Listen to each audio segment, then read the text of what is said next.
Picture this, you're standing at the edge of a stage, hands a little sweaty, heart thumping. You've got something to say, to try, to begin, but part of you is sure you'll look ridiculous.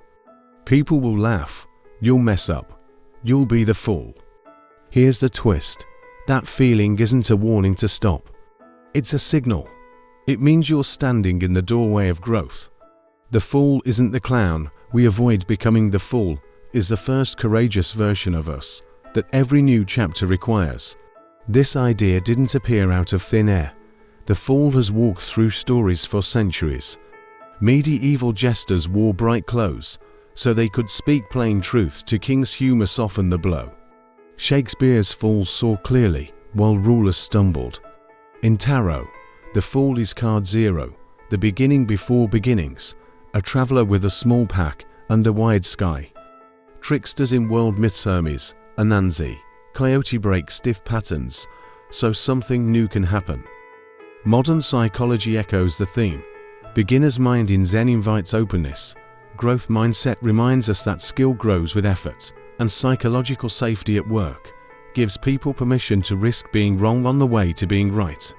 The fall, across time, is permission to start.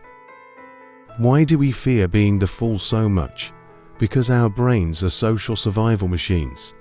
For most of human history, getting pushed out of the group was dangerous. That old wiring is still pulsing under the skin. Embarrassment feels like a threat because, once upon a time, it was. Then our thinking adds fuel. The spotlight effect convinces us everyone is watching. The illusion of transparency insists everyone can see our nerves. The negativity bias scans for danger faster than opportunity. Put those together and you get a loud inner narrator saying, "Don't try. Don't ask. Don't begin." The quieter truth is that most people are busy thinking about themselves.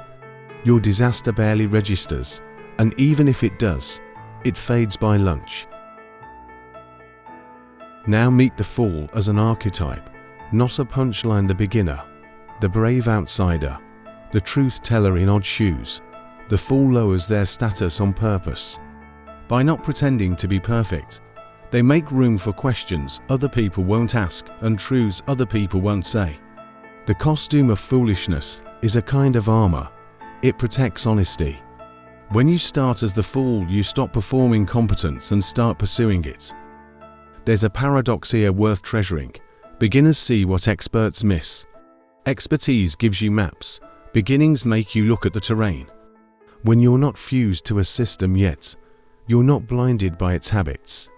That's why fresh eyes can cut through the fog. Why do we do it this way? And sometimes the only honest answer is, because we always have. Beginner's mind isn't ignorance, it's openness. You don't know all the answers, so you can finally notice better questions. Every skill demands an awkward season. There is no fluent language without a stretch of broken sentences. There is no elegant performance without days when the instrument squeaks. There is no strong body without weeks where the bar feels heavier than your pride. The fool stands at the door and asks for a simple deal. Be willing to look silly now so you can look effortless later. Early on, volume beats perfection. More drafts, more reps, more tiny experiments. That's the soil where quality grows. People you admire have piles of work you never saw because most of it was just okay. Quantity created the conditions for quality. Work needs the fool as well. Teams say they want new ideas, but new ideas come with a risk of being wrong at first. People only take that risk when it feels safe. Leaders can make it safe by asking for the ugly truth early, thanking honest disagreement, and praising learning behaviors like good questions and clear reviews, not just final results. If you're not the leader, you can still go first. Bravery still needs care. Before you speak or act, check 3 things. Do I have permission? What are the real stakes? And is this the right moment? You can tell the truth gently. You can disagree in private first. And if you misstep, you can own it. Courage with kindness lasts. Courage without kindness breaks bridges you still need. Bring this into daily scenes, at the gym, Asking for a quick demo beats guessing and getting hurt. In a meeting, a short recap request can rescue the whole hour.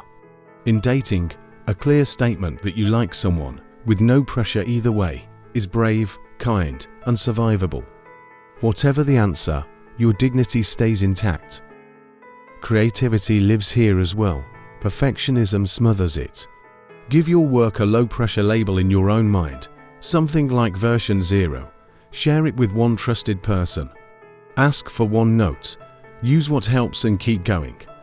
The makers you admire did not start brilliant, they started brave. There is a hopeful layer to all of this. Beginners carry light. They believe the next try matters. You can choose that at any age, be older in years and younger in beginnings. Ask simple questions. Let yourself be seen while learning. Treat mistakes as tuition, not a verdict. The fear will still visit. Expect the flinch. Name it when it arrives and it shrinks. Then take the next small right step. Send the follow-up. Fix the slide. Apologize once and cleanly. Schedule the next practice. Think of fear as whether you can walk through it. Return to the stage one last time. The lights are bright, your heart is loud, and you now understand the signal. Being the fool is not failure, it is a function. Someone has to go first, so the path can appear. Someone has to risk the odd note, so the song can be found. Sometimes that someone is you. Take one small dare today. Ask one honest question. Share one rough idea. Speak one clean truth. When you finish, say to yourself that you chose growth. If this helped, keep going. The life you want often waits just past a little embarrassment. Step off the edge. The ground will appear.